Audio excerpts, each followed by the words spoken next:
Hello, Michelle, and welcome. I'm Natalia with Light Witch Tarot, and today we're going to be doing that Meet Your Spirit Guide reading.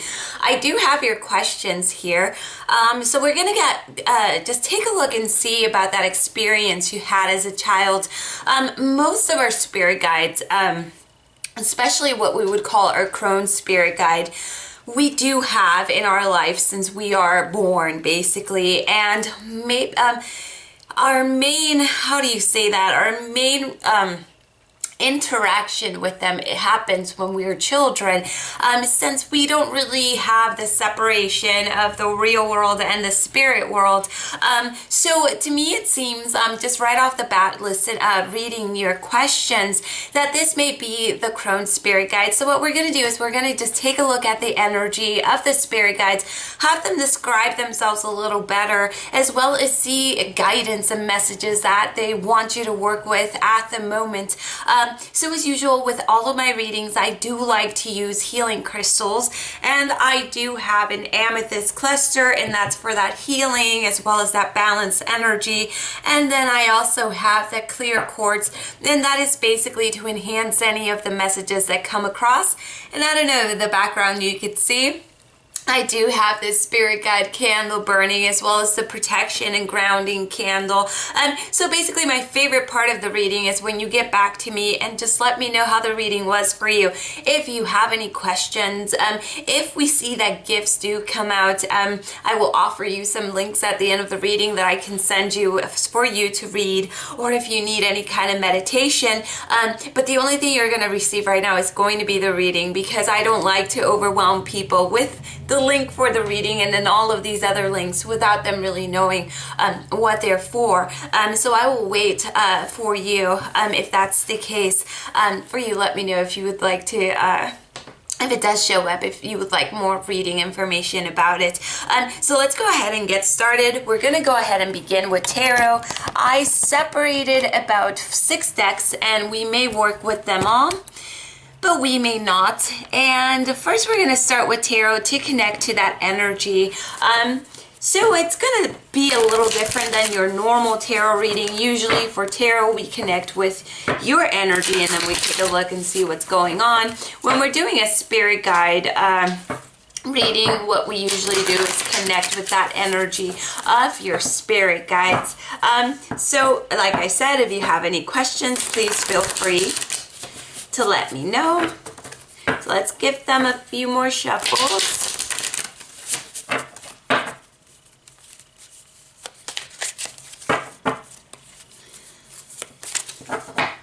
Now let's go ahead and begin. So with the tarot, you'll see that I'm going to be pulling out 4 cards first to begin with. Then that's going to give us kind of like to see if we need more tarot or if they're ready to go on to the guidance part. Let me get this a little straight. There we go. And let's go ahead and begin with the first card. And the first card we have, it's part of that water element. So when we see the water element, what we're seeing as the first card is that 10 of water. So when we see the 10 of water, it's all about completion. It's almost like you were just in a period of transformation, and that period has been completed. So basically right now what they're showing is that you are in a very awakening period, and you may have been for a while, meaning that your senses are extra sensitive at the moment. So especially for the month of October, I wouldn't be surprised if you're a gifted person, and we're starting off with the 10 of water, there's a big possibility that you may be. The month of October, we always hear Halloween, Samhain, but the thing is that it's also a very, very active month for energy sensitive people. There's more activity, we find ourselves more drained, we find ourselves more overwhelmed because there's so much energy in the environment. So a good thing to start doing even after this month is over is begin meditation in order to find balance. They may show that you may feel a little overwhelmed, sometimes exhausted, even being around people that you actually do love and you actually enjoy. You may find yourself exhausted. You may also find yourself that a lot of people will go to you and kind of like talk to you about their problems or complain to you a lot, almost like that negative Nancy kind of feel, and that's only because of the energy you're giving out. That's nothing wrong. That's something that we would call an empath, and I mean, seeing the Ten of Water next to the Vision Quest, it's almost like a clairsentient. Clairsentient is... It's not the same as an empath. Clairsentient actually falls under the psychic clairs, which is actually a psychic ability of kind of tuning into energies and sensing energy from people, from places, from objects, and things like that. So that would be a good one to see where you, how you feel about that card. But it's saying right now basically that you need to learn to balance your energy. So as a healer, as a gifted person, you tend to be the giver. You want to give, you want to heal. The thing here is that you have to make sure that you're also nurturing yourself, because otherwise you're going to end up getting extremely exhausted, but not really understanding why you're so exhausted. Another thing about this particular card as well is basically kind of making sure that you're treating yourself with the same nurture that you're treating other people, and that's very hard too. A lot of people tend to feel selfish, or like they're only thinking about themselves. If I say, are you dedicating yourself some time? But that's not the case. For a gifted person, it is a much needed thing. That way you are balancing your energy. Let's take a look at the next card. Now the next card that we have, it is that Vision Quest card. Now when we see the Vision Quest is talking more about meditation. So as you can see, when we put these two together, they go together perfectly. So it's talking about meditation, but also surrendering. There's some kind of emptiness, but like I said, this may have come to a completion. There's some kind of change going on at the moment, and kind of like new ideas, a new path that you want to take. You honestly always search for the sincere meanings. Now when we see that Vision Quest and the Son of Earth, and we're gonna put this one on hold for a second. When we see these two, what I do see is an energy, like I began talking about in the beginning of the reading. It is the crone energy. When we see a crone spirit guide, they're quite very different than from our training guides and then from our nurturing guides. The crone guide is an older kind of energy, the kind of energy that does not reincarnate. So the crone guide does not come back in human form ever. So they are then the oldest and more wisest kind of energy, not taking away from the other spirit guides, as they are quite wise as well. But now the crone energy that we see here is the kind of energy that you will feel, for example, when you're washing the dishes and your hair stand up in the back of your neck, or you feel like there's somebody watching you. Now you may get a little nervous about that feeling, but you don't feel threatened. The reason why the crone guide doesn't manifest itself as much as the other spirit guides is because they're more of an observer. So they're there observing your life, and they are sending you a lot of signs. And one of your questions was what kind of signs. So now when we go to that Seven of Water, we see that the kind of signs that they're sending you are synchronicity. So when we talk about synchronicity may be, for example, you noticing the clock 11:11 or 2:22 all of the time. I mean, there's been days that myself, I see the clock at 11:11, 12:12, 1:11, 2:22, and by 3:33 I'm seriously walking around the house fighting with my spirit guides and saying, just let it out, just tell me what it is. So there's a lot of synchronicity that they're sending your way, not only through numbers, but maybe through repetitive dreams. So start paying attention to your dreams. In fact, if you can, keep a journal next to your bed, and if you were to wake up from a dream, what we would call those very vivid dreams, let's say you wake up at 1 in the morning, and make sure that you grab your journal and you start writing exactly what you dreamt about, whether it is drawing symbols that you saw or whatever it is that you remember, even if to you doesn't make any sense. There's usually a window of around 10 minutes until that dream begins to fade. So the most important thing is starting to write down your dreams. Seeing the crone guide as well as the synchronicity, we do see that there may be a lot of mediumship messages that they're sending you. So to answer that question right now, they're communicating with you through synchronicity as well as through mediumship. And we'll talk a little bit about mediumship. Like I said, I could send you a link about it. Because I do teach these kind of classes, so I do have a lot of information that I could share with you. So you could, you could get to know your gifts a little better. Probably even doing the Witch's Journey reading would be something to be more in tune and see which gifts you have. But so far we're seeing the clairsentient. They want you to be aware of that as well as taking care of your energy. And they're communicating a lot to you through dreams and synchronicity. So we see a little bit of that psychic medium. The reason why I say psychic mediums is, like I say in my classes, not all psychics are mediums. Not all mediums are psychics. The same way as not all empaths are clairsentient. Not all clairsentients are empath, and so on. The reason why I say psychic medium is because we're seeing some clairsentience. So we know that's from the psychic realm, and then we're seeing a little bit of mediumship through your dreams and synchronicity. So that right there would be a combination of both. So let's move on to the next one. So the next one we have is balance, and the balance is next to the Six of Air. So balance is basically going back to balancing your energies, making sure you're cleansing your energy is the number one thing that this card is talking about. How do you cleanse your energy? Well, we know that to cleanse our space, we burn Palo Santo or we burn sage. Now, to cleanse your energy, a good thing to do is taking a selenite wand and kind of use an outward motion out of your shoulders, out of your hands, like you're sweeping out, and then take sage and smudge yourself. You could also take like an aura cleansing bath, a chakra balancing bath, and little things like that to keep your energy at an all-time high and kind of basically removing the stale energy that tends to hold on to us during the day. So balance is very important in your life right now. Not only that, but also emotional balance, making sure you're not keeping anything in. When we see the Six of Air, which is the clarity card, next to the Father of Earth. Now, what we see with the clarity and the Father of Earth, we're seeing now with the training guide. The training guide, as we saw the crone guide on the top. Now we're seeing a training guide. So when we have training guides, that is the kind of spirit guides that will reincarnate. So the spirit guide is known to go from light being to human.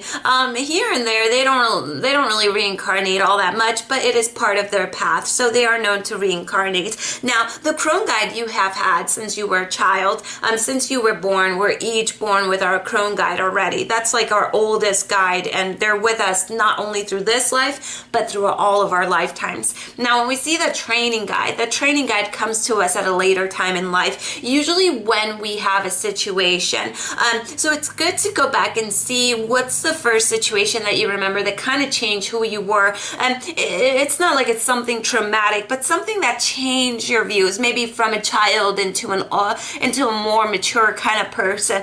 That's usually where your training guide comes in. Now, training guide energy is completely different from crone energy because training guide energy is a training. So it's very active energy. It's a more younger kind of energy. So it is the one that manifests a lot. They hide your stuff. They make a lot of noises. They try to get your attention with feathers, little objects that you will find that are out of place in your home when you knew exactly that. Let's say you put your keys in a hook and you wake up the next day and your keys happen to be on top of the microwave, but you know for a fact that you didn't put them there. That would be your training guide manifesting itself. Once again, they do like to communicate through dreams as well as the crone, but also through meditation. Allowing yourself to kind of focus on your energy will kind of make their messages come through. When you first start doing this, it would seem like it's a lot of colors or a lot of different spheres, but the more you practice it, the clearer the message will come through. So once again, I do recommend just to have a journal. If it's just the same journal that you could write everything down. So what your other question is, what can you do better to communicate with them? Like I said, to communicate with them would be all through, not ritual. I don't like to use the word ritual because sometimes that word is uncomfortable for some people, but you could burn your ancestor candles, you could burn your spirit guide candles, and basically go into meditation. You connect with them by giving them offerings. Spirit guides are not picky at all. For example, when I do my work with spirit guides, whether it's for rituals or readings, like you saw, I do light a candle. And now that it's really cold outside, I do like to give them an offering of, let's say, dried flowers, but that they still have their color, just kind of reminding them of the beauty of the world. And that's kind of the things that they like. But you communicate with them the most through meditation. There's also another way that you could communicate, which is having a little satchel under your pillow and putting rosemary inside of it, as well as lavender and chamomile. We've all heard that lavender and chamomile are perfect for soothing, but the thing about lavender and chamomile that not many people know is that they're actually perfect for protection as well. Not rosemary, bay leaves. It wasn't rosemary, it was bay leaves. Bay leaves are known to kind of awaken your psychic ability while you're in your dreams. Therefore, it helps you better to remember your dream. So whether you will have a little pouch under your pillow, or you could also meditate while you're burning bay leaves, and that tends to kind of connect you a little faster to them, as well as it keeps you protected.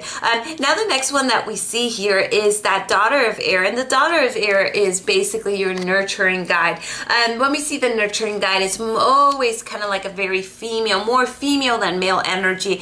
As we know, we can't really say that our spirit guides are male or female, but there are spirit guides that tend to kind of be more female energy and more male. The daughter of air is representing that nurturing spirit guide. That is the spirit guide that usually we've had since we were young as well. And it's the nurturing one, the one that, let's say you're having a hard time and all of a sudden it's almost like you go into a relaxed mode out of the blue and it kind of feels like someone hugged you. That would be your nurturing guide. That's the one that works with you when we don't feel the best, when we feel low, when we feel like sad. So reaching out to her on those moments for clarity would help you as well. But you could also work with that training guide when you're working with clarity as well. It's usually just seeing which one you'd rather work with. For example, I have 3 spirit guides as well, and I tend to work more with my training guide. Like I said, my training guides are usually more mischievous. My training guide likes to hide my decks. He likes to hide my crystals. And you know, they don't mean any harm by it, but because it is my work, you will see me walking around the house basically fighting with no one and asking them to please bring back my decks, because he usually likes to hide my decks that I've been charging in the altar to use for work. So getting more personal with them will also help you as well. A lot of people find that if they name their spirit guides, that helps them as well. So now let's go ahead and enter the part of guidance. When we see the first one, we're seeing the wind fairy. So right now what they want you to do is to analyze your thoughts and analyze your words. By doing this, it's almost like trying to catch when self-doubt shows up in your thoughts.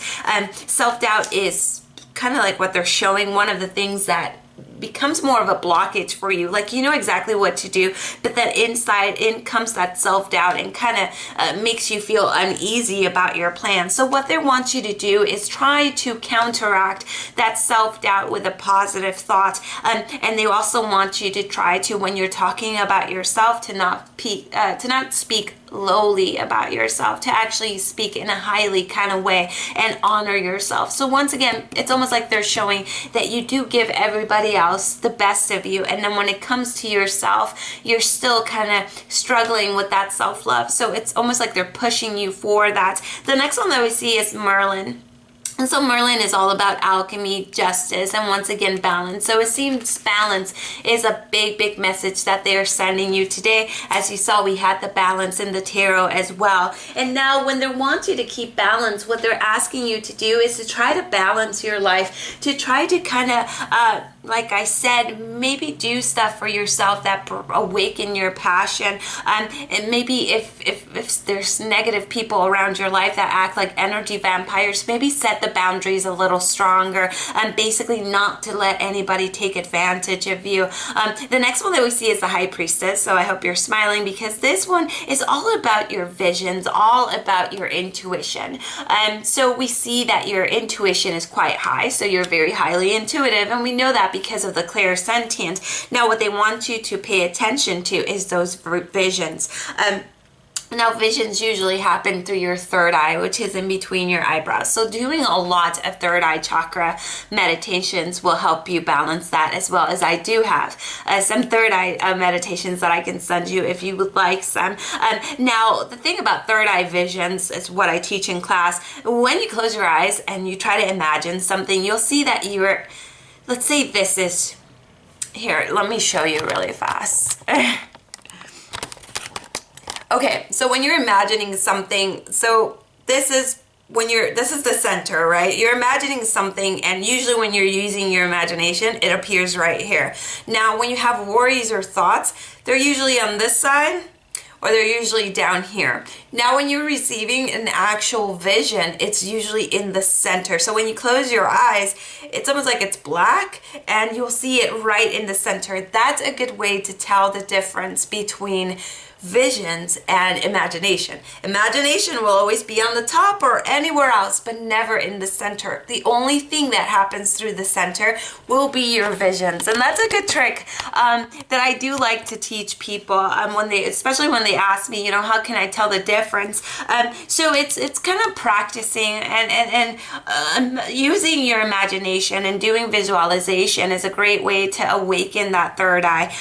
The next one that we see is the truth, which is just asking you to stay in your true path and, you know, to just stand up for what you believe in. And once again, it keeps mentioning setting your boundaries stronger.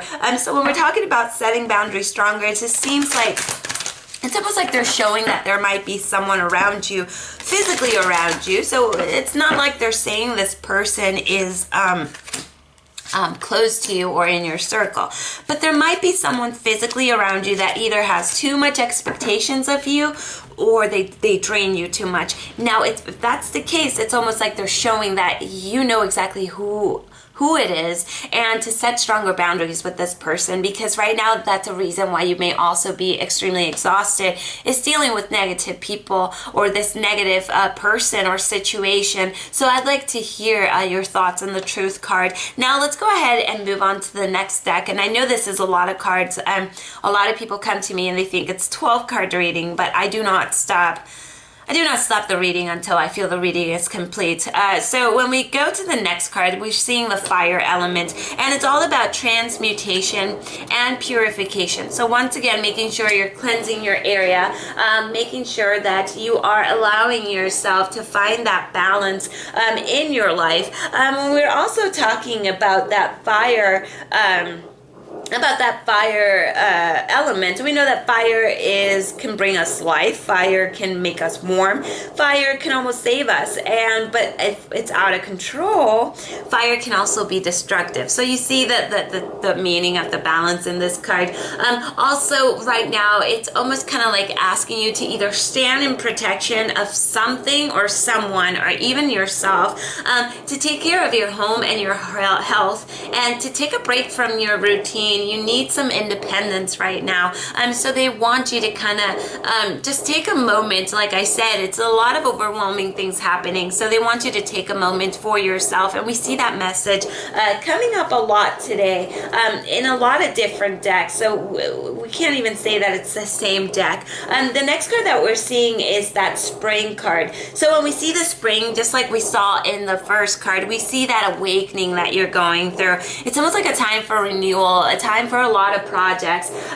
It's almost like you will be heading in a new direction, which kind of is going to bring you a fresh start. So this new direction that you're headed to is going to kind of ask you to also have a new beginning or a fresh start. It may be something about rekindling some kind of situation and to awaken your inner warrior aspect. Try to responding to situations with the light and grace, and cultivate these qualities within yourself so they may become fully realized. So as you can see, they're driving you into more of that as well. Kind of to that new beginning, and we can actually put this with the wind fairy. Maybe there is a new beginning that they're showing that you want to do, but once again, it's that self-doubt that's kind of putting the brakes on it. The next one that we're seeing is the Lady's Mantle. So the Lady's Mantle is that mother side, that nurturing side, your healing side. So once again, we're seeing they're showing a little bit of that healing energy that you do have. And it's almost kind of like if you're having nightmares, what they're saying right now, and I don't know why they're coming up with this, but they're kind of offering you some protection. So if you've been finding yourself having nightmares, it's almost like they're wanting you to ask them for protection before you go to sleep. Now, the reason why this may be coming up is because we do have that dream mediumship card. So we know that a person who has dream mediumship can receive amazing messages and beautiful messages, but they could also be very vivid in the nightmare kind of department. So basically, if this is happening, it's almost like ask them for protection before you go to sleep. It's also asking you to connect with the goddess Bridget for healing and feminine wisdom. So Bridget would be a good goddess right now to work with in ritual. Also, you are receiving support for fertility at the moment. So if fertility is something that you want to work with, I would work with Bridget as well as those spirit guides of yours that we could see they're very connected to you. And there's kind of almost like there's a need for you to work on forgiveness. And it may be relating to somebody very, very close to you. And by forgiveness, what they're saying is not that what the other person may have done to you, it's okay. They want you to work on forgiveness because there's still something that you need to release. It's almost kind of like that release is also weighing heavy on you. So it's almost like they want you to release something that you're still carrying around that serves you no more purpose. Now let's see the next one, and the next one is quite very interesting to me. So of course, seeing the card just show up just like this, I would offer you I would offer you a witch's journey reading for sure to pinpoint what gifts you have. But I mean, look at the next card. I would probably offer you the past life reading next if you're looking for another reading. Now, the past life in this particular deck barely ever shows up, and I've been doing readings since 1996, and this card barely ever shows up. Now, this card is quite clear. Your gifts come from past lifetimes. So this is why all of your life you've had a connection, and even as a young person you've had a pull towards certain things, towards the metaphysical, towards pagan things, energy working, and maybe you don't understand why, but it is almost part of who you are. Now seeing this is kind of like anything that may come through you through meditation, maybe some kind of unresolved relationship from the past, or from this one needs to be released. It's kind of like looking at your recent or ancestral past for wisdom by studying ingenious spiritual traditions or your cultural heritage. Maybe even review patterns of disharmony in your current life so you may perceive their cause. A good way to find all this out would be through that past life reading. So of course, we started me thinking let's do the witch's journey reading would be good for you, but right now, I mean, seeing this card, like I said, it's very, very rare. So basically it's up to you if you would like to, but I do think that you would also find a lot of answers with your past life. So now what I'm going to do is we're going to pull out the last 4 cards, and this is going to be more guidance. And look at that, you got another release card, and the Gaia card as well. So let me go ahead and take a peek here.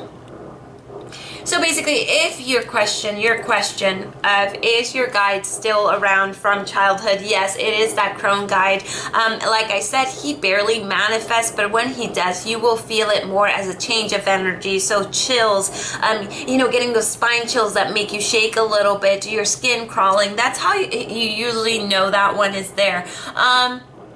Right now, the main guides that came in, that showed up, are the 3 usually main guides that people do have. So these 3 don't go. These 3, once they're in your life, they mostly stay with you. Now, when we're talking about your life purpose, right now it's almost like they are literally kind of screaming at you. Your life purpose has to do with healing, has to do with energy work. But before you go to that, they want you to begin kind of balancing your life. So it's almost like you're in that light worker state. And like I said, I don't want to say too much because I'm just going off from what the cards are saying. But what the cards are showing is it's a lot of pent up energy inside of you and a lot of gifts that need to just come to the light. Whether you know it or not, it's almost like they're always going to be there. So now let's go ahead and take a look at the last row. So the first one that we see here is you were born to create. So when we see you were born to create, creating is a big, big thing in your life. So art or talent. So right now it's a high time of fertility. So when I say fertility, it's not like childbearing. It's more like a creating stage. Use your creativity as some kind of therapy. And to kind of bring balance to your life as well. So creating is big, big, big when it comes to your life. You were blessed with the ability to create with thought, intention, action, and emotion. So remember, we're not only just talking about doing crafts, we're talking about setting intention, we're talking about ritual work, we're talking about energy work. So it's kind of mind-blowing that one kind of just answered the questions about your life paths. The next one is letting go of the old, and we know exactly what this is saying, and this card has showed up a lot in your reading in different decks. So once again, it's just decluttering, letting go of the things that serve us no purpose. I mean, we're talking about old resentments, old regrets, things that are from the past that we cannot change anymore. I know it is easier said than done, but it can be done. So it's making sure you're not holding on to beliefs and notions that no longer serve you, because they may block your own growth and forward momentum because you fear to end a chapter in your life. So make sure that these things that you're not releasing are not actually creating a blockage for you. The next one is embrace the dark. And what this card is talking about, we are beings and we're made out of light and darkness. And a lot of people grow up thinking that, that all is either good or evil. There's either negative or positive. Good gives rise to good and bad gives rise to bad. But it is wrong to have feelings of anger, dislike, or fear, as these emotions are born of our shadow self. Now, this is not the truth. Everything happens for a reason. So love can give rise to destruction and hate can inspire acts of genuine love. The lesson offered by your shadow often teaches us the most. So know your shadow self, love it. Without the darkness, the start cannot be seen.